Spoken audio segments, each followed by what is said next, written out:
Um bom dia a todos, a todas. Um prazer, uma honra voltar a essa casa, que é uma casa que eu fiz a minha pós-graduação, dei aula durante 10 anos em pós-graduação.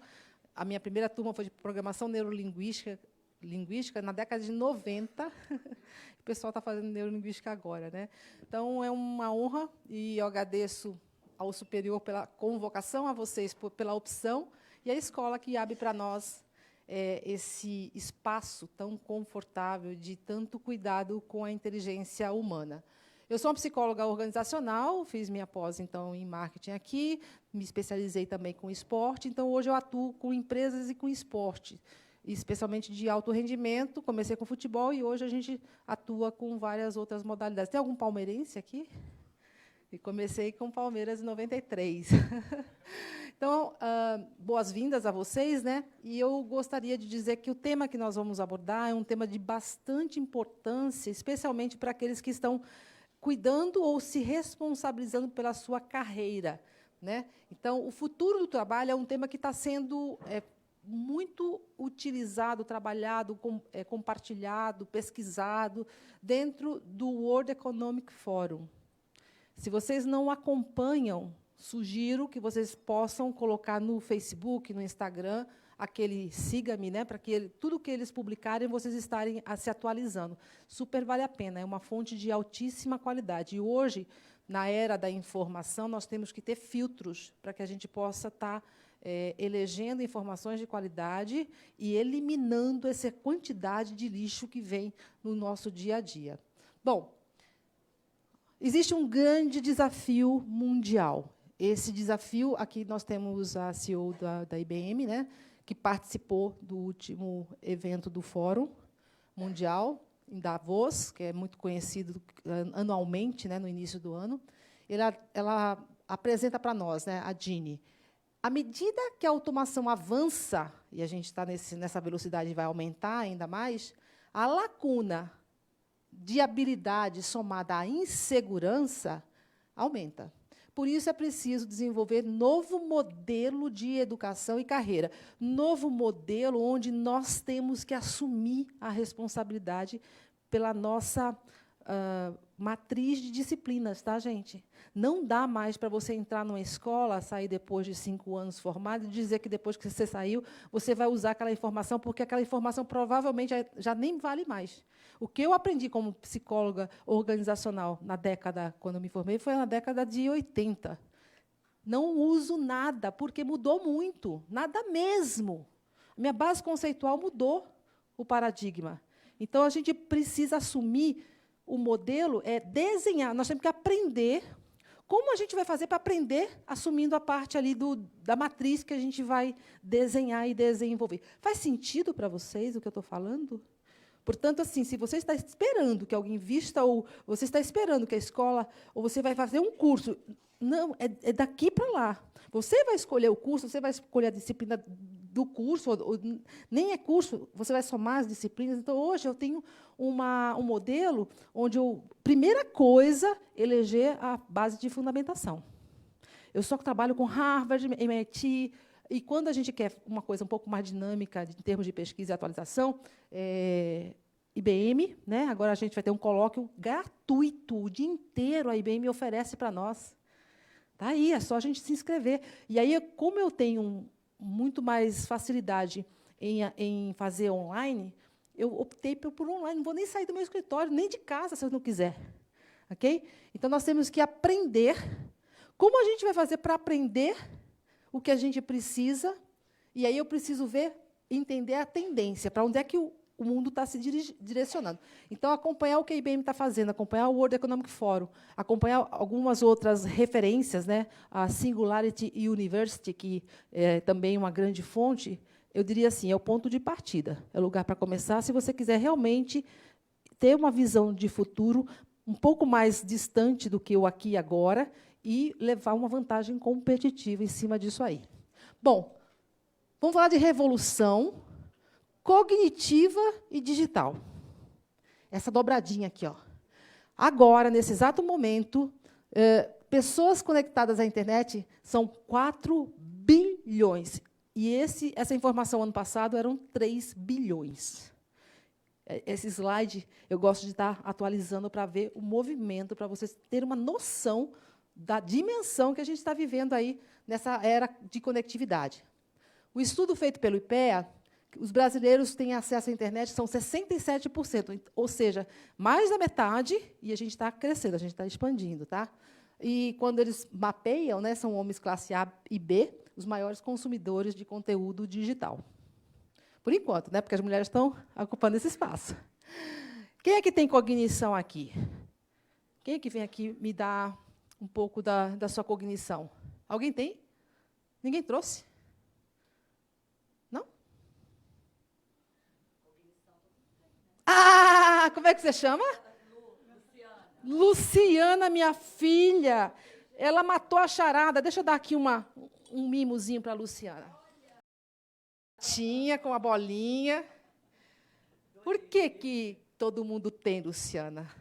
Descreva, porque alguém aqui sabia que tinha cognição?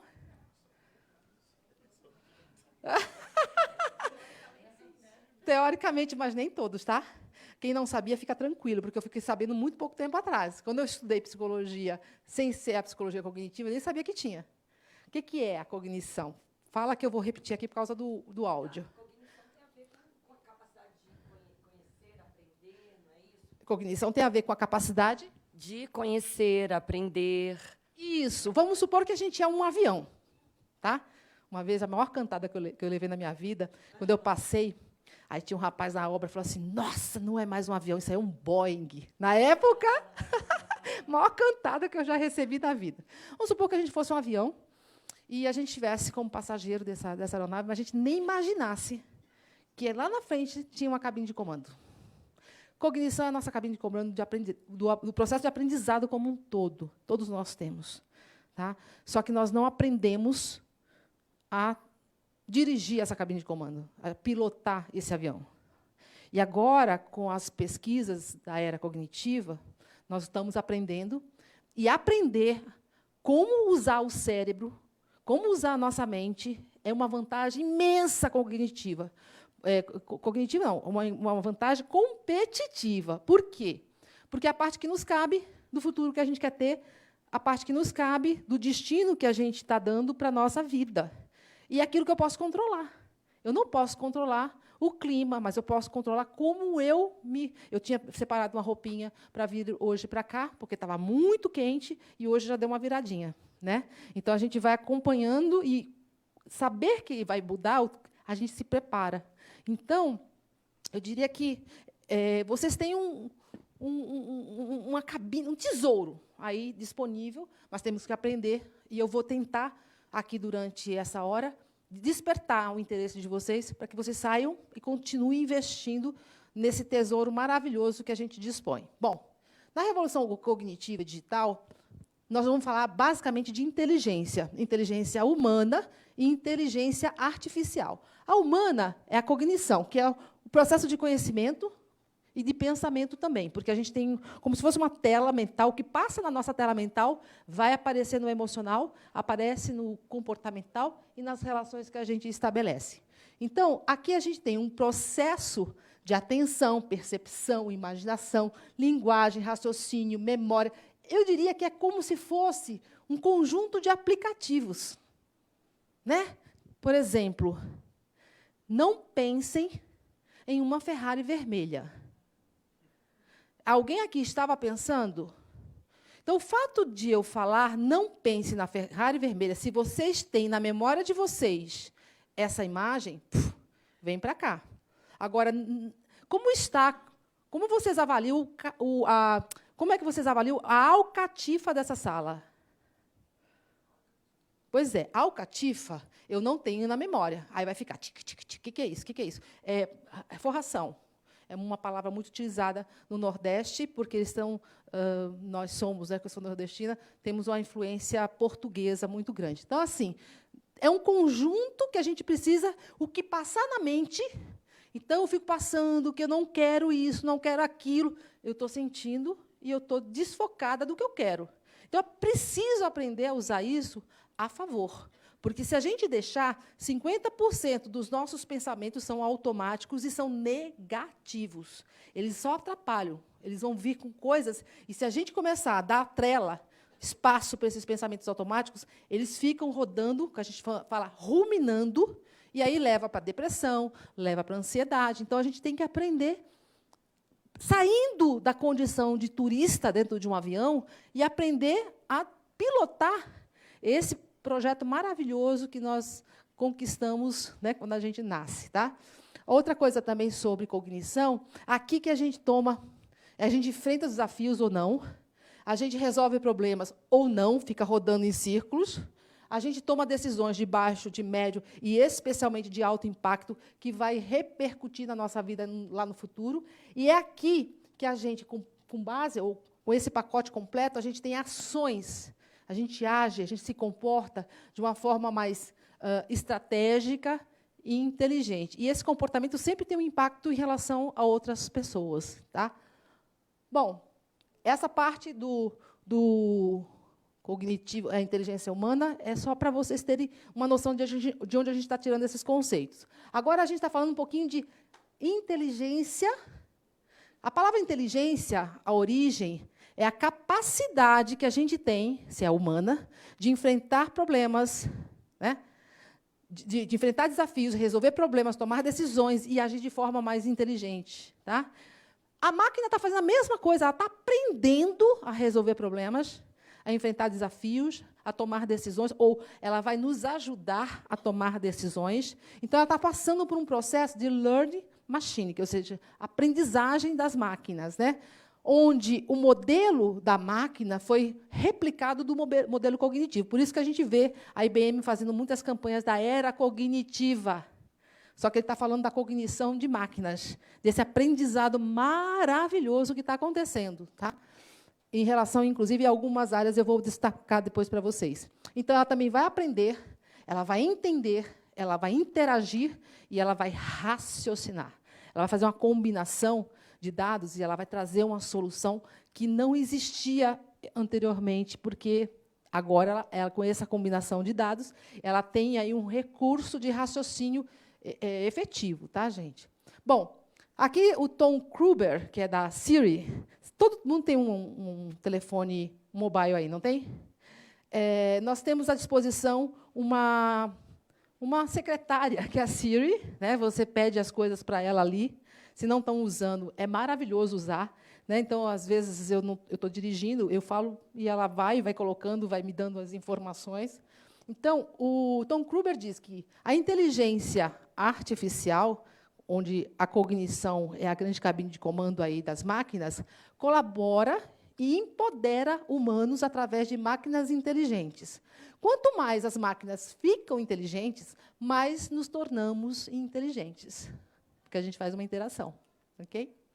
Bom, no eixo central, tanto da inteligência humana, que a gente está expandindo, como a artificial, o processo é aprendizagem continuada.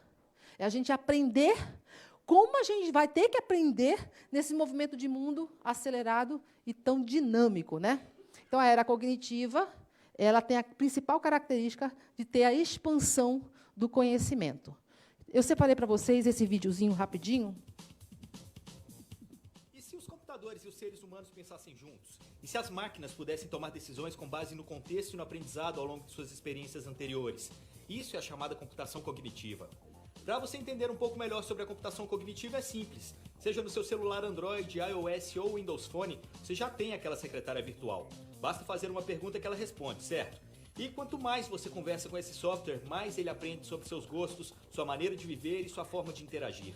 Com o Watson, o raciocínio é parecido nesse sentido, mas tem algo mais. O sistema da IBM é capaz de lidar também com dados não estruturados, ou seja, não interessa a forma como você pergunta, não importa as palavras utilizadas, ele sempre vai conseguir tirar alguma mensagem dali, aprender com essa interação e devolver uma resposta válida. Hoje, aprendendo com especialistas de grandes indústrias, o Watson já é responsável por ajudar médicos a repensar a medicina e líderes a reformular negócios que vão desde varejo até serviços bancários e turismo. Imagine, por exemplo, uma máquina capaz de acompanhar toda a movimentação do mercado financeiro do dia, ler todos os reportes e todas as notícias relacionadas, entender o cenário e ajudar o executivo de um banco a definir qual a melhor transação financeira para aquele cliente. Ou então uma máquina capaz de estudar todas as pesquisas relacionadas a um determinado tipo de câncer, feitas nos 4 cantos do mundo, cruzar essas informações, checar as características do paciente aqui no Brasil e sugerir para o médico qual o melhor tratamento para ele.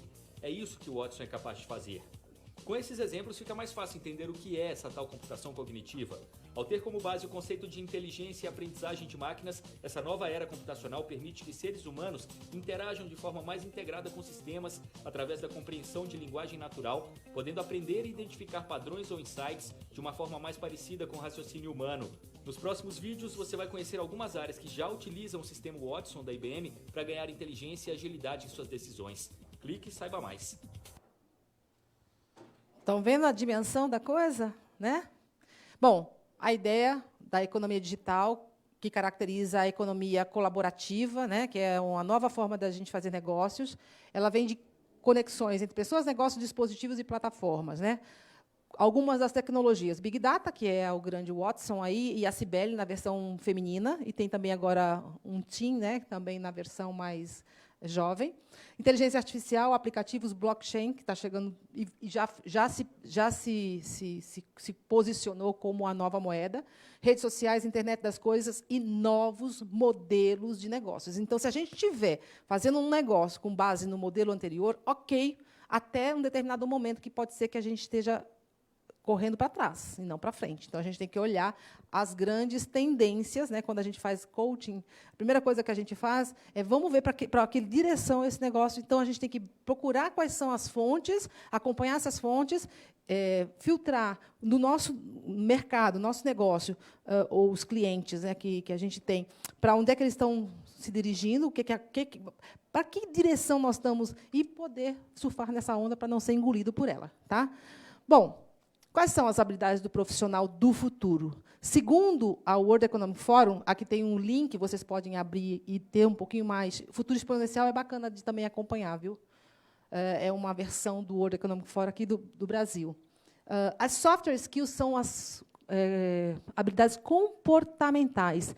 São elas que vão se perpetuar. E quanto melhor a gente estiver aqui, mais a gente vai conseguir flexibilizar as mudanças que ocorrem aqui na parte do hard skills. Tá? Então, primeira coisa, inteligência emocional. E é interessante que, quando listaram, o World Economic Forum listou essas habilidades, a inteligência emocional é uma disciplina. Dentro da disciplina da inteligência emocional, nós temos resolução de problemas complexos, a gente tem técnicas para isso, né? Tomada de decisão, pensamento crítico, flexibilidade cognitiva, flexibilidade da maneira de pensar, né? Criatividade, negociação, gestão de pessoas, coordenação com os outros e orientação de serviços. Então, assim, essas são as 10 listadas pelo World Economic Forum, e eu posso, com muita segurança, dizer para vocês, estudando a matéria, na disciplina inteligência emocional, automaticamente a gente vai trabalhar com todas essas outras. Com atenção especial, mais aqui, que é um pouquinho, que vai precisar de habilidades complementares, criatividade e orientação de serviços. Os demais todos estão dentro de um guarda-chuva da inteligência emocional, ok?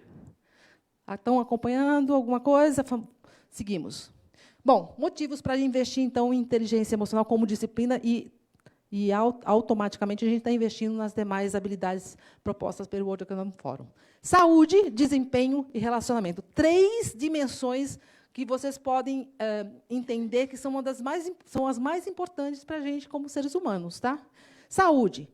Somos o primeiro lugar no ranking em transtorno de ansiedade. Alguém aqui sofre, está nessa estatística, ou conhece alguém que sofre de transtorno de ansiedade? Somos o 5º lugar em depressão, que é a doença que mais incapacita e que leva a suicídio. A gente está ouvindo muito, né, nesse ano, nesse mês que a gente está com atenção especial. Então, e olha que interessante, gente, no ambiente esportivo, mais especificamente no futebol, esse índice ainda é maior do que a população. Então, nós temos aí um grande problema vivido por jogadores de futebol com sintomas de depressão e ansiedade. 38%, né? É um número que tem aí no Brasil, né, um alerta para a gente trabalhar. Eu escrevi um artigo, Google e Barcelona, qual a lógica do sucesso? Eu detalhei, não é só um contar, né? Eu extraí da essência do que é a inteligência emocional. Por quê? Porque o Google está com um programa chamado Busque Dentro de Você, baseado em inteligência emocional, e onde a técnica principal é o mindfulness, é a meditação. Tá? Tem um programa de 5 semanas, com meditação, eles aumentam o nível, a qualidade da inteligência emocional. E o Barcelona tem um programa chamado 360, que é o como é que chama? É o 360 graus, mas tem um nome antes. É o Barcelona... Não temos mais memória biológica para viver. Então, assim, deixa eu ver se tem aqui. Depois eu vou lembrar, eu vou passar para vocês. Então, o que eu faço? Eu mostro como estão sendo trabalhados os dois programas, tanto do Barcelona como La Masia 360 graus, que é o programa do Barcelona, que envolve não apenas o futebol, envolve todas as categorias. São 5 diferentes categorias, 604 pessoas nesse projeto, quando ele iniciou em 2016. Tá? É um projeto estratégico da empresa, não é um programa específico de um treinador. Aqui vocês vão ter, então, um grande resumo do que é feito dentro do Google, o que é feito dentro do Barcelona e quais são os fundamentos e as práticas que eles estão propondo. Bom, um alerta para quem está ascendendo na carreira e que já chegou a ser um CEO. Temos aqui o Michael, né? Nós temos as pessoas que estão ascendendo aí na carreira. Quanto mais ascende, quanto mais cresce, menos inteligência emocional. Isso é uma pesquisa interessante, vale a pena dar uma estudada, porque existem algumas crenças de que eu preciso controlar mais, que eu preciso ter mais um perfil, né, mais comando de controle. E o que fez a pessoa crescer e subir, chegar lá, que era realmente uma flexibilidade cognitiva, uma inteligência emocional, quando chega lá, se perde um pouco nesse nível de expansão. Outra coisa também é relacionamento. Quem aqui nasceu a partir de 81? 81. Então, nós temos vocês que são os nativos digitais. E eu, que sou uma migrante digital, o que nós temos de diferente? Né? Eu tenho experiência e vocês têm o digital. Eu aprendo com vocês o digital e vocês aprendem comigo a experiência. Então, juntos, nós somos mais fortes. Então, aprender a somar e não ficar dividindo porque a gente é diferente. A gente, juntos, somos melhores do que cada um no seu nível de compreensão e de vantagem, de forças. Né? E o Dado Schneider faz uma coisa interessante, que ele fala que nativos nascem digitalizados, mas sem experiência. É muito mais fácil aprender a ser digital do que ganhar experiência. Yes! Isso aqui para baixar um pouquinho, né? Bom, Goleman, a grande autoridade em inteligência emocional no mundo hoje, a incapacidade de lidar com emoções pode destruir vidas, acabar com carreiras e relacionamentos. Então, saúde, desempenho e relacionamentos. Tá? As 3 dimensões que a gente tem aí da inteligência emocional. Bom, quando eu, em 96, 95, eu procurava uma base de fundamentação e práticas para turbinar a carreira de atletas, foi quando eu comecei, em 93, a trabalhar com esporte de alto rendimento, que é resultado, mas eu preciso ter performance. Eu precisava de uma base de fundamentação e práticas. Então, em 95, eu nunca tinha ouvido falar em inteligência emocional. Eu já era psicóloga. Aí, eu estava aqui, incompetente totalmente na inteligência emocional. O que eu sabia de inteligência emocional não saía erro. Né? Não é no aprendizado. E não tinha nem consciência da minha baixa inteligência emocional naquela oportunidade. Até eu falar, puxa, né? A inteligência emocional é uma coisa muito interessante. Eu continuava, né, incompetente, mas eu já começava a ter consciência até chegar e bater na porta do Goleman e querer aprender com ele um pouco mais. Foi quando eu comecei a estudar, aprofundar, aí eu passei. Né? Eu hoje me sinto uma pessoa competente e consciente do nível. Agora, eu não sou Goleman, porque o Goleman está aqui. Ele é competente, mas ele é inconsciente de toda a informação, de todo o conhecimento que ele tem a respeito do tema. Eu não imagino que eu quero chegar aqui. Mas, conforme eu vou ampliando esse universo, provavelmente, eu continuando a trabalhar, eu possa chegar aqui, mas a ideia é, aonde você está em relação à inteligência emocional? Né? E a melhor notícia, independente de onde você está, se você estiver lá no primeiro ponto, né, ponto de partida, há um processo para avançar. Até aqui, a leitura, conversar, assistir vídeo, ok, mas não me qualifica. Para qualificar, para passar para cá, eu preciso de método. Método vem do grego, do latim, método com TH, é meta, e o odos, que é o H, é caminho para atingir a meta. Eu preciso de um caminho sistemático, organizado e lógico. Preciso de um caminho sol.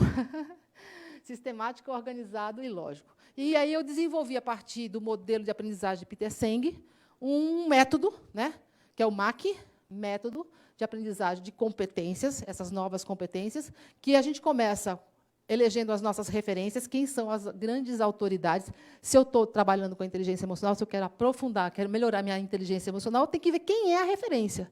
Se eu estou trabalhando, por exemplo, marketing digital, porque agora eu estou trabalhando com marketing digital, eu também, em algum momento, eu era eu já não sou eu já estou mais ou menos para cá, ó, já estou chegando aqui. Tá? Então, eu preciso das referências da disciplina ou da competência que eu quero trabalhar. Com as referências, a gente vai buscar, na obra dessas referências, o que é inteligência emocional. Segundo, quem é excelente em inteligência emocional? Quais são os indicadores? Quais são o conjunto de habilidades que ele se apresenta? Né? E, com esses indicadores, quem é excelente, a lista, eu vou me avaliar. O que eu tenho dessa lista que está faltando para mim? E aí eu vou buscar também, na obra da referência, as técnicas e ferramentas. É isso que eu trouxe para vocês. Ao final, vocês vão ter, a gente chama de uma matriz de competência completo em relação a uma página só, um slide. Mas ali tem como o Goleman, quem é a autoridade, o Goleman, como ele define, os indicadores de excelência de quem tem inteligência emocional, uma ferramenta chamada roda das competências emocionais, para você se autoavaliar, e as técnicas de desenvolvimento. Bom, esse é o meu momento Tiete, em 97, quando eu fui à casa de Goleman em Williamsburg, em uma cidade perto de Boston, e perguntei para ele como é que a gente fazia para desenvolver a inteligência emocional dos atletas de futebol. Na época, eu era psicóloga do Santos Futebol Clube. E ele ficou muito surpreso quando eu fiz uma afirmação. Vai ganhar a Copa de 98 quem tiver a melhor competência emocional. E a gente perdeu para a França. Vocês lembram por quê, né? E esse encontro, ele não dava muita atenção para o lado esportivo, mas chamou a atenção dele porque a conversa foi nesse lado. Né? E aí, anos depois, por acaso, eu descubro um artigo da Harvard Review, onde ele cita esse nosso encontro e essa previsão de que ganharia a Copa do Mundo quem tivesse melhor condicionamento emocional. Fiquei muito orgulhosa, porque uma pernambucana que sai de Recife, né, e está sendo citado por Goleman, é algo de muita valia para mim. Bom, inteligência emocional é uma teoria. Ela é revolucionária porque ela redefine o que é ser inteligente. O conceito de inteligência mudou. E aí eu vou sugerir para vocês o link da entrevista que ele deu para o Jorge Pontual, da Globo News, mas é um vídeo longo. Ele tem 3 partes, cada uma com 7 minutos. Então, eu preferi trazer para vocês, né, para vocês depois, se tiverem interesse, já começar a dar continuidade. Então, inteligência emocional tem a ver com o quanto dominamos a nós mesmos. Saí lá do carona, passei para o motorista, saí lá do avião e vou lá para a cabine de comando. Então, eu tenho que aprender a dirigir. Né? Então, o quanto a gente domina ou dirige, né, a nós mesmos, que é a autogestão, auto-eu. Gestão é uma palavra que vem do latim também, que é levar à realização. Então, eu tenho que saber uma metodologia para não fazer isso de uma forma ensaio e erro, né? A nós mesmos e nossos relacionamentos em 4 dimensões.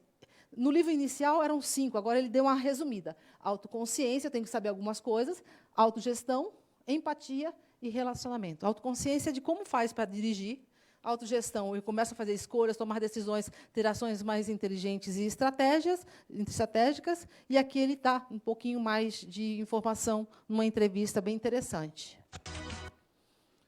Na melhor das hipóteses, isso aqui é ipsis literis, tá, gente? O QI, que é o quociente de inteligência, representa cerca de 20% para os fatores que determinam o sucesso, o que deixa 80% a outras forças, e outras forças está aqui, inteligência emocional.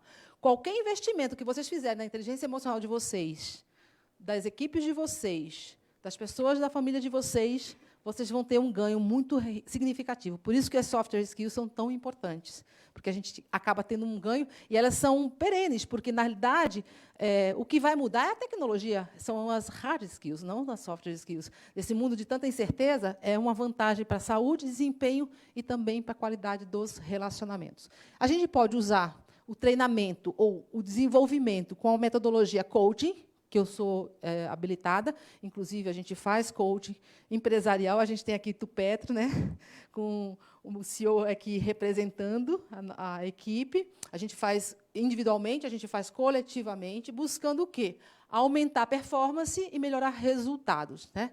E também, eventualmente, a metodologia coaching não é tão adequada para um processo de depressão, transtorno de personalidade. Aí a gente usa a psicoterapia, os dois, ambos, com psicologia cognitiva. A base é conceitual cognitiva. Tá? Bom, tem uma situação. Alguém do Palmeiras lembra disso aqui? Parece só um cartão vermelho. Não, desestabiliza a equipe, porque a equipe vai jogar mais tempo, porque vai ter que ocupar esse espaço durante a competição. Esse atleta não volta para campo na próxima partida, desestabiliza o esquema tático. Então, assim, um momento de descontrole emocional pode custar muito caro. E quando eu fiz uma apresentação antes da final de essa falta do atleta pode significar a perda de um título, o pessoal riu, porque estava com vantagem, né? Então, isso aí não ia. Só um cartão vermelho, não. Não é só um cartão vermelho. Se você olhar para a competição, para o jogo, ok, ganhou. Mas, se você olhar para a competição, não é ok. Ele vai fazer falta. E fez. Né? E essa conta veio. Na hora de bater, o pênalti. Né? Se a pessoa começa a pensar, e se? Será que? E se? Será que? Então, assim, não é o que acontece. Né? Foi xingado. É como eu interpreto a realidade. Se eu começar a pensar que eu vou errar, ou se eu começar a lembrar dos erros passados, foi o que aconteceu com o Thiago Silva na Copa de 2014. Esse pensamento, esse vídeo, esse filme que está passando, é ele que determina o que eu sinto. Então, tem 11 para lá, 11 para cá, e cada cabeça está pensando uma coisa. Se uma cabeça pensar assim, que legal, pode ser que eu defina uma Copa do Mundo, vou ficar para a história. Esse é um filme. Ou, eu vou errar, porque os últimos pênaltis que eu bati, eu errei. Então, a forma de pensar, esse é o modelo cognitivo, tá? É que define o que a gente sente nas emoções primárias, Marta, medo, alegria, raiva, tristeza e amor, que são aquelas que vão interferir no rendimento, mas tem mais duas, que é surpresa e repugnância. Eu não entro com elas, porque não interfere tanto no rendimento. E aí, aqui o combustível para ação. Eu vou bater a cabeçada lá do Zidane se eu sentir raiva. Então, eu preciso controlar a minha raiva. Eu preciso ter um comportamento mais estratégico. Se eu estou com raiva, ao invés de bater com a cabeça, é melhor fazer um gol. Usar a raiva de uma forma mais inteligente. E tudo que a gente fizer impacta nas relações que a gente... Aquela cabeçada aqui, do Zidane, que veio da raiva e veio da interpretação. Ele não pode xingar minha irmã, né, que teve um adversário que xingou a irmã dele. Ele foi expulso, então, quais são as consequências? Ele é expulso, mas outras pessoas pagam essa conta, que são os resultados e as consequências daquilo que a gente faz, direta ou indiretamente. Esse é o modelo cognitivo. Vários são os benefícios, e se vocês quiserem aprofundar, gente, a minha Bíblia, A Mente Vencendo o Humor, para entender como funciona, de onde vem as ansiedades, de onde vem a depressão, como os cinco elementos, né, da experiência humana interferem. Às vezes, você está atendendo num coaching, a pessoa está falando muito do que ela está sentindo. Tá, e aí? O que você está fazendo com isso? Eu estou lá dando a minha cabeçada. Então, você começa a querer entender o quadro real, e não apenas uma parte desse quadro. O que você está pensando que faz você ficar com tanta raiva? Então, toda a nossa conversa é em cima desses 5 elementos da experiência humana. Aqui é a minha especialização de 2 anos, que eu quero passar para vocês num slide, mas para chamar a atenção de que é aqui. Se a gente entender esse jogo, que a gente vai jogar consciente e vai fazer muita diferença para nós, na nossa saúde, para o nosso desempenho e para as relações que a gente estabelece.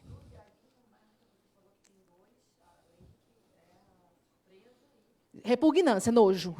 São 7. Tá? Medo, alegria, raiva, tristeza, amor, surpresa e repugnância. Tá? E aí, quais são os indicadores? Quais são o conjunto? Quem tem excelência emocional, eu poderia ter colocado numa lista. Eu já peguei a lista e já botei numa roda para a gente fazer uma autoavaliação. Esse material, se vocês clicarem lá, né, vocês vão entrar num Excel, aí vocês vão preencher são 2 abinhas que tem lá no Excel. Você preenche lá a listinha, né, de 0 a 10, como é que você se vê, e depois você vai na outra aba, tem essa roda em gráfico, para vocês terem um retrato do momento de inteligência emocional de vocês. São 4 dimensões: autoconsciência, autogestão, motivação, empatia e relacionamento. Aqui. Tá? Aqui eu estou pegando os 5 que foram originais do trabalho do Goleman. Tá? Então, se você reconhece, sabe que você está com raiva, eu estou bem ou estou mal, isso não é reconhecer emoção. Eu sei que eu sinto raiva, eu sei que eu sinto ansiedade, eu sinto medo. Então, o primeiro passo é a gente aprender a reconhecer as nossas emoções. Ver os pontos fortes e os pontos que a gente pode melhorar. Trabalhar, ampliar a nossa autoconfiança. Confiar no valor que eu tenho, mesmo quando eu perco um jogo, mesmo quando eu não consigo uma negociação. Né? Que é uma capacidade de reconhecer o valor que eu tenho, não o que está faltando. Eu atendo uma jovem, que ela é estagiária, e ela vê só os pontos, ela é muito bonita, mas ela só vê os pontos que estão faltando para ela. A barriga de tanquinho. Quer dizer, na realidade, é uma distorção cognitiva. Ela fica só olhando o negativo. Né? Aí agora a gente está tomando consciência, porque é o primeiro degrau, para fazer os ajustes. Ok, esse é o primeiro degrau. Segundo, autogestão. Auto-eu, gestão, levar à realização.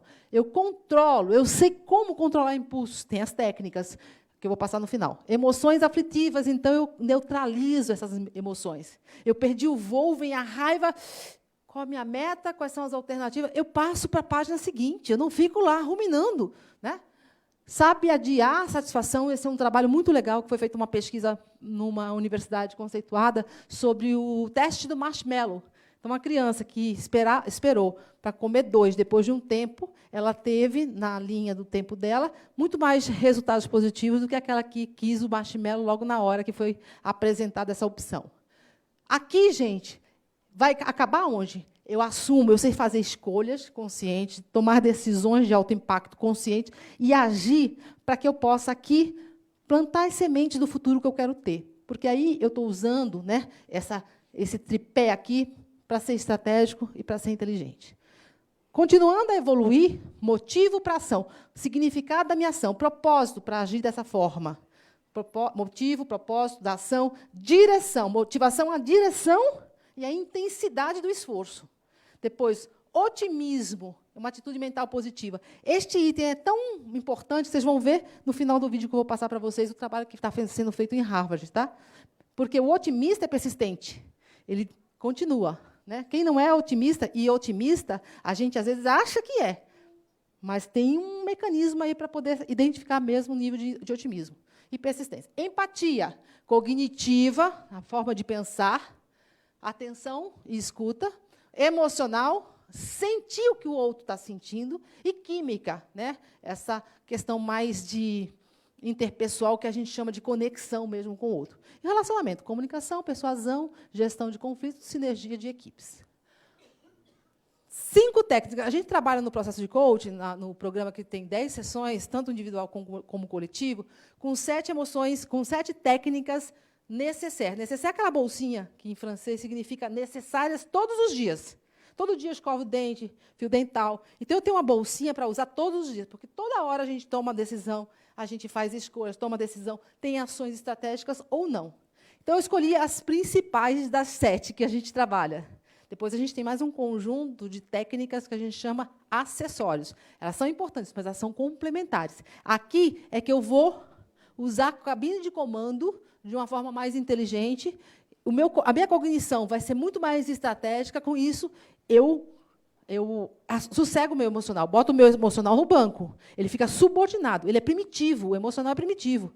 Na evolução do cérebro, ele vem, em primeiro lugar, o cérebro base, o cérebro, em segundo lugar, o sistema límbico, o emocional, e o terceiro, o neocórtex, a parte que pensa. Então, com essas técnicas diárias, a gente aplicando, a gente sossega aqui o emocional, age de uma forma mais estratégica e inteligente, e, consequentemente, a gente aumenta a qualidade dos nossos resultados. Regra dos problemas. Aqui, ó, de 0 a 10. Qual o problema mais difícil? Perda de um ente querido. Na minha régua. Você tem que ter a sua régua. Vocês têm que ter a régua de vocês. Qual o problema mais difícil de ser enfrentado? Porque quando eu sei que perda de um ente querido, de um marido, de um filho, de um neto agora, quando eu perco um voo, o sistema de alerta do meu cérebro vai fazer: ah, meu Deus! Ele superdimensiona o problema e subestima a minha capacidade de enfrentamento. Quando eu coloco na régua, né, onde perda de um ente querido é uma coisa mais importante, vai ficar aqui, ó. Então, não gastou energia. A gente gasta muita energia à toa, com pequenos problemas de baixo impacto e problemas que a gente tem muito recurso para enfrentamento. Então, superestima o problema, subestima a capacidade de enfrentamento. Quando eu uso a régua, eu coloco a minha capacidade de enfrentamento muito maior do que ela inicialmente em contato com aquele problema que a gente teve. Segundo, meta, solução de problemas. Perdi o voo, qual a minha meta? Voltar para casa com segurança o mais rápido possível. Quais são as opções? Pego o próximo voo, vou de Uber, vou de ônibus. Eu pensei no drone. Daqui a pouco eu vou ter o drone como uma opção. Não é verdade? Nós vamos ter o drone. Já tem drones aí fazendo esse tipo de trabalho. Aí eu vou analisar as alternativas, as vantagens e desvantagens das alternativas, vou decisiva para ação. Virei a página. Estou gastando energia, focando, o meu foco de atenção é na solução e não no problema. Terceiro, talvez uma das mais importantes, tomada de decisão. Quando é de alto impacto, diante dos momentos, né? Alto impacto. Isso vai ter um impacto na minha vida. Eu moro em Florianópolis ou continuo em São Paulo? Isso vai ter uma representação na minha vida daqui a um ano. Então, eu preciso pensar na minha meta. Eu quero estar perto da minha família, que meu filho vai morar lá. Ele é publicitário, Guilherme Fleury, mãe coruja, é VP da RAI, né, e agora lançou um livro chamado Amor. É uma história de amor entre Eros e Psique, que passa ao longo de toda a história da humanidade. Toda a história é contada em fatos reais. E a única coisa que é ficção é a história de amor entre Eros e Psique. Vocês vão ouvir falar dele, porque ele vai lançar um filmezinho aí daqui a pouco, tá? Olha a mãe coruja. Ainda mais me deu um neto, Luca Fleury. Qual a minha meta nessa situação? Ir para Florianópolis e estar perto da família e ter qualidade de vida. Mas qualidade de vida eu tenho aqui. Então, aqui ou em Floripa? Eu preciso de informações sobre lá, porque aqui eu já tenho. Depois que eu pesquisar que tipo de vida que eu quero ter lá, aí eu vou para o processo. Vantagem e desvantagem de ir para Floripa. Riscos e oportunidades de ir para Floripa. Perdas e ganhos. O que de pior, o que de melhor, o que é mais provável que aconteça? Sempre que a gente quiser um flash de tomar decisão, o que de pior, o que de melhor, o que é mais provável que aconteça? Isso aqui me dá uma forma de pensar antecipando e me prepara para a decisão e para a ação. A probabilidade de sucesso de ir para Florianópolis e quais são as consequências. Porque eu vou e vou levar pinto, papagaio, cachorro, né? Vai comigo a família inteira. Então, essas outras pessoas, o que vai representar para elas e o que vai representar no nosso futuro de uma maneira geral. Uma das técnicas mais poderosas, se a gente adotar essas 5 técnicas, daqui a 2 semanas, fazendo um print, usando, a gente vai dar o download, vai entrar. O cérebro, com essas 5 técnicas, ele vai ter uma outra forma de funcionar. Aí é livre-arbítrio, né? A gratidão. Isso aqui parecia uma coisa assim muito subjetiva, e agora as pesquisas mostram que não. Por quê? O sentimento de gratidão ele vai produzir endorfinas e ocitocinas, que são hormônios de muito prazer, do amor, do bem-estar. Então, além de estar atuando e a gente está produzindo na nossa corrente sanguínea hormônios de qualidade, isso vai impactar na saúde. Eu vou ter um desempenho melhor, porque eu vou estar muito mais de bem com a vida. e as relações. Então, eu trabalho com atletas, com executivos. Quando eu comecei a trabalhar com o Felipe Coutinho, que era da seleção brasileira, ele estava, na época, no Liverpool. E a técnica que mais fez sentido para ele, que regulou o estado de ansiedade dele nas competições, foi ele ver o quanto que ele já tinha realizado, para não ficar pensando, eu preciso, aquilo que ainda vem. Não, o que eu já tenho. E, para o que eu já tenho, eu tenho muitos recursos. Eu reconheço a minha qualidade, vamos dizer assim. Aumento minha autoconfiança, aumento o meu enfrentamento. Aqui, mindfulness, atenção plena. Esse modelo copiado exatamente do programa do Google, Busque Dentro de Você, né, que você vai definir a tua intenção. Eu quero ficar um pouco mais tranquila saindo daqui, porque eu vou começar a atender e eu preciso estar num outro estado neurofisiológico. Ok, então, começo a prestar atenção na minha respiração, com calma e focada. Quando eu percebo as distrações passando, os meus pensamentos, é como se fosse um observador, como se tivessem nuvens passando. Deixa passar, volta a focar e faz tudo isso com uma atitude voltada à gentileza. Deixa eu dar uma olhadinha aqui. É que eu tenho esse vídeo, eu vou disponibilizar para vocês, porque a gente poderia estar fazendo aqui. E vocês podem aprender. Ela é uma grande vantagem, que é uma meditação em 1 minuto. Você vai aprender a focar na respiração 1 minuto e repetindo em várias sessões, em qualquer momento do teu dia, você modifica a estrutura do cérebro.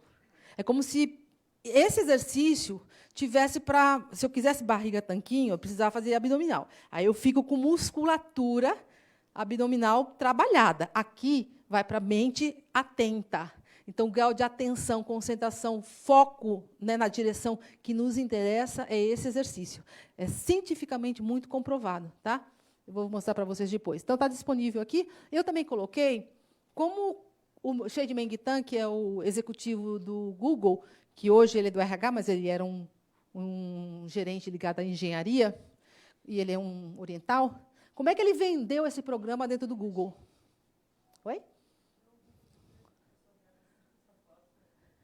Então, na apostila, no PDF, você clica e já entra lá, porque já está linkado, né? Como é que ele vendeu esse programa? E hoje o programa fez tanto sucesso dentro do Google, com os executivos muito QI, né, que eles agora abriram uma entidade formando multiplicadores do programa Busque Dentro de Você no mundo como um todo. Tá? Então, aqui é um TED do... Aqui embaixo. Ah, não, esse aqui só... Aqui é o livro, mas é o TED dele, e aqui é o exercício de como a gente aprende a fazer meditação. Alguém que faz meditação? Benefícios? Benefícios? Vários. Eu diria em 3 dimensões: saúde, desempenho e relacionamentos. Tá? Aqui é o mimo que eu trouxe para vocês, que é a matriz, né, da inteligência emocional, que a gente vai buscar a autoridade, depois, na obra dele, como ele define o que são emoções, o que é inteligência, a capacidade de enfrentar desafios, resolver problemas, tomar decisões mais inteligentes, estratégicas e coordenadas.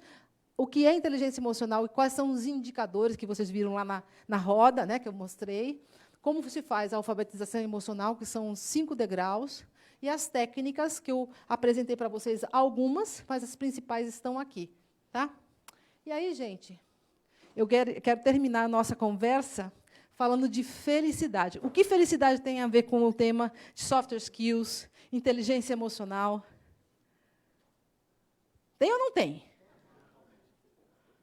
Tudo a ver. Porque, olha, felitas, que vem do latim, lá atrás, era desígnio dos deuses ou sorte.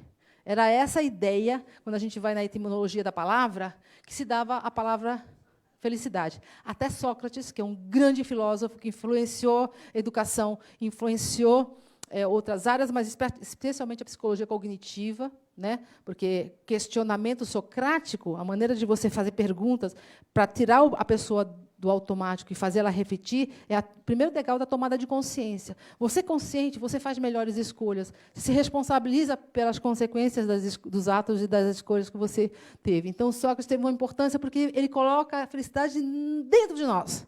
Responsabilidade do ser humano. Aí o Martin Seligman fala, é determinada pelo estado mental, o modo da gente encarar a vida. Então, a gente muda o modo de encarar a vida quando a gente entende que a gente pode alterar as nossas crenças, são as convicções, aquilo que a gente acredita, ou aquilo que a gente fica focando o tempo todo. Se a gente focar sempre no que está faltando, eu vou ser infeliz. Felicidade autêntica e o Aprenda a Ser Otimista, do Martin Seligman. Fantástico, tá, gente? Fantástico. Como?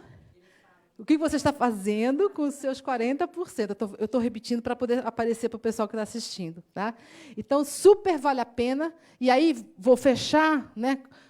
A gente, nesse pacote de investir nas habilidades das soft skills, a gente está investindo em como a gente vai reeditar, redefinir a nossa felicidade. Olha a importância. E, com isso, a gente acaba podendo, porque tem método, tem um passo a passo, compartilhar isso com as outras pessoas também e intervir, né, ou ajudar as pessoas a ajustarem o seu nível de felicidade. Esse cara, Shawn Achor, ele está sendo um sucesso absoluto, ele tem um TED.com, um dos mais vistos, porque ele é o professor de Harvard, onde tem o programa, né, o curso mais bem conceituado e disputado numa das maiores, talvez seja a maior universidade do planeta. Vale super a pena o TED dele, mas ele é longo. Então, eu optei por fazer o quê? Apresentar para vocês o resumo do livro que ele escreveu, chamado O Jeito Harvard de Ser Feliz. Alguém já leu? Leu? Como é que você chama? Rafael. Vai ganhar uma canetinha também, Rafael. Ó, passa aqui, porque eu vou ganhar um beijo seu, tá? Que eu não vou dar de graça, não. Quero um beijinho e abracinho. Tem um programa do... Ainda mais é bonitão, né? Eu vou chegar...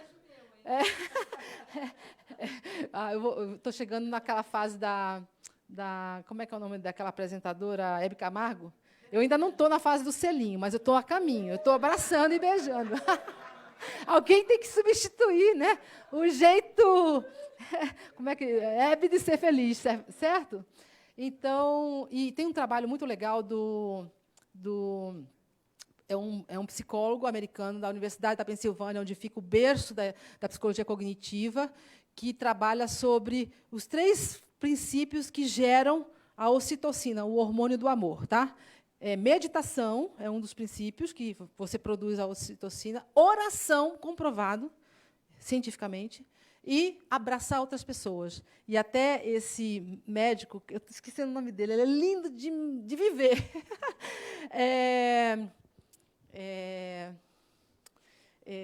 E ele diz assim, eu prefiro o abraço, porque 8 abraços por dia a gente pode fazer, e a gente faz isso coletivamente, né? Uma coisa bem legal. Então, eu vou apresentar para vocês o videozinho do resumo do livro O Jeito Harvard de Ser Feliz, que vocês vão ver do que eu apresentei, é praticamente tudo que a gente passou aqui para vocês. Tá? Então, está sendo o conteúdo de um dos cursos mais badalados lá de Harvard. O Jeito Harvard de Ser Feliz é um livro que nos mostra que, para ter sucesso, deveríamos fazer praticamente tudo ao contrário do que fazemos. A maioria das pessoas pensa assim: quando eu conseguir essa promoção, eu vou ser feliz. Quando eu conseguir emagrecer, eu vou ser feliz. Quando eu acabar de pagar as prestações do meu carro, eu vou ser feliz. Mas as coisas não funcionam assim. Quando conseguimos o que queríamos, ficamos brevemente felizes, mas logo mudamos o foco para a próxima meta, ou melhor, para o próximo problema. O erro está na fórmula. Achamos que o sucesso traz a felicidade, mas a verdade é que a felicidade traz o sucesso.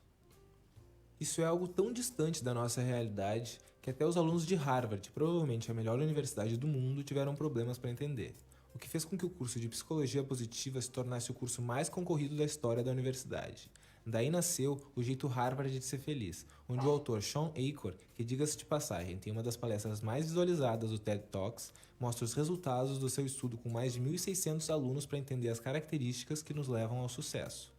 E ele passa o livro inteiro provando que felicidade vem antes do sucesso. Nas suas próprias palavras, se conseguirmos que alguém aumente os seus níveis de otimismo, ou aprofunde a sua conexão social, ou aumente a sua felicidade, todos os resultados em negócios e educação melhoram drasticamente. Foi observando esse padrão de comportamento que uma empresa de seguros chamada MetLife decidiu contratar parte dos seus funcionários com um critério principal, o nível de otimismo que eles apresentavam, mesmo que eles tivessem ido muito mal no teste de aptidão da empresa.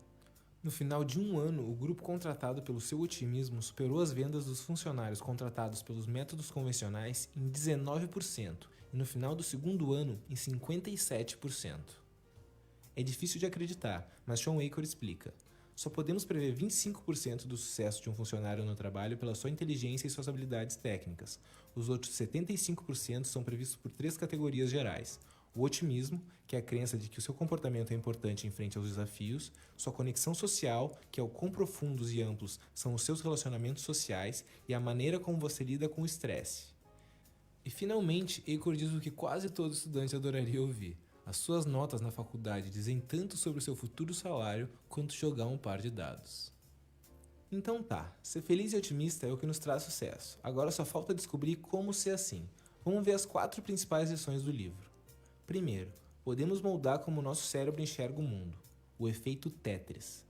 Um estudo mostrou que pessoas que jogaram Tetris várias horas por dia durante 3 dias seguidos passaram a enxergar o mundo todo como um grande jogo de Tetris.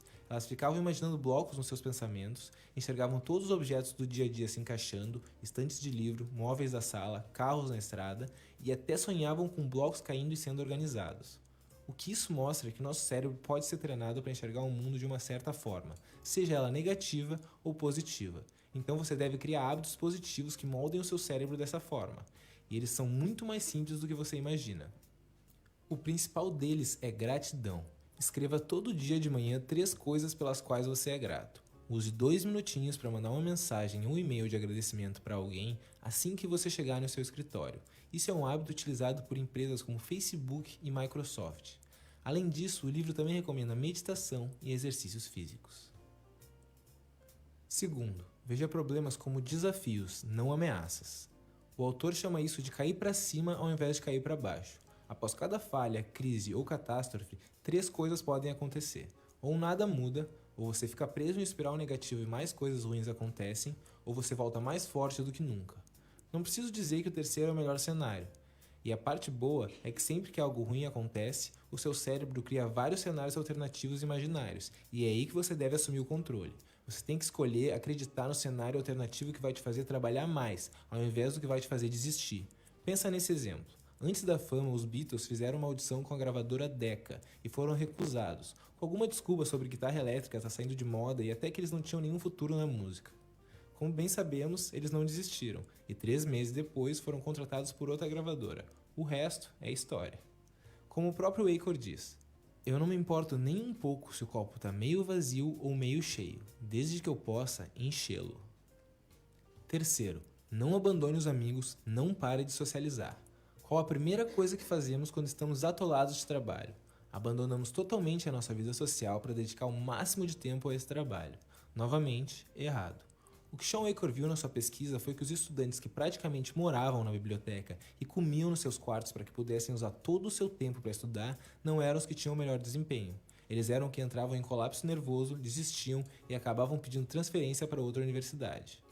O melhor jeito de sobreviver ao estresse e à sobrecarga de trabalho é justamente o oposto disso. Devemos aumentar o investimento nas conexões sociais. Quanto mais trabalho, mais precisamos de amigos. Mas e o que nos impede de pôr tudo isso em prática?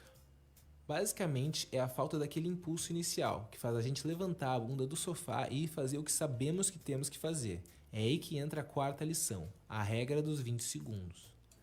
Se você conseguir tornar um hábito positivo de 3 a 20 segundos mais fácil de começar, sua probabilidade de fazê-lo de fato aumenta drasticamente. E o mesmo funciona para os hábitos negativos. Tá assistindo televisão demais? Simplesmente tire as pilhas do controle remoto, criando um atraso de 20 segundos no seu impulso de ver TV. Isso certamente vai diminuir o tempo que você gasta nesse hábito negativo. No livro, Shawn Achor conta que dormia com as roupas da academia e com o tênis do lado da cama, para garantir que iria direto se exercitar assim que acordasse. Então, vamos fazer um resumo de tudo isso. 1. Felicidade antes do sucesso. 2. Treine o seu cérebro para ser otimista. 3. Gratidão. Muita gratidão. 4. Caia para cima e não desista. 5. Fortaleça suas conexões sociais. E 6. Para pôr tudo isso em prática, use a regra dos 20 segundos. Ok? Então, Show, né, gente? Tem o link do vídeo aqui, ó. Tá? Usem, abusem, revejam. O cérebro precisa ser alimentado e constantemente ter informações como um atleta de alto rendimento só chega a ser um bom atleta se ele repetir. Então, cada vez que eu vejo esse filme, nem sei quantas vezes, eu tenho alguma coisa a aprender, ou assim, eu vejo um ponto de importância de ajuste que eu posso dar. Tá? Então, super vale a pena. E o livro também. O livro, inclusive, tem naquele formato 12 minutos, sabe? Aqueles que a gente lê em 12 minutos, que é um resumo, que tem uma empresa que comercializa isso. Né? Então, não basta ser inteligente, esperto e preparado para competir. É preciso calma, foco, empatia e persistência diante das frustrações para viver o amor, ser feliz e vencer no mercado de trabalho. E aquela pesquisa foi Paul Zak, que apresentou os 3 pontos de produção de ocitocina, o hormônio do amor. Meditação, oração e também o abraço. Paul Zak, da Universidade da Pensilvânia.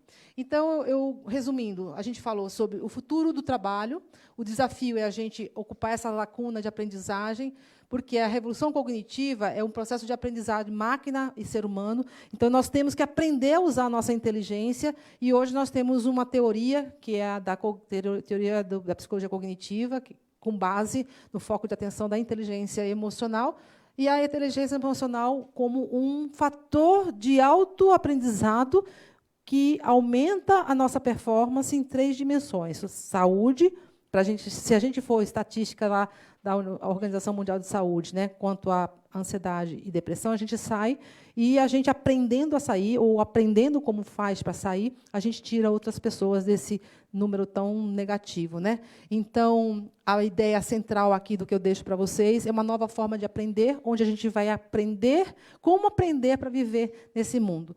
E aí, quem não baixou ainda, né, pode ser através do QR Code, ou também eu tenho os contatos. Se vocês quiserem mandar um e-mail para mim, eu mando essa apresentação para vocês também. E também posso mandar, se vocês quiserem, alguma coisa a mais que eu tenha citado aqui, como, por exemplo, a pesquisa do Paul Zak, que tem um TED.com dele muito bom, e, através do e-mail, eu faço esse contato com vocês. Tudo bem? E aí, a literatura, né, as referências que eu utilizei. Aqui no primeiro, a gente tem a apostila, logo lá em cima, e os artigos. Ela não ficou linkada. Tem que copiar e levar lá nas referências. E aí eu gostaria de agradecer essa oportunidade. Fechou o horário? Obrigada, gente. Valeu. Que horário que tem? Não tem mais pergunta? Não, tá. Em cima? Então, Leandro.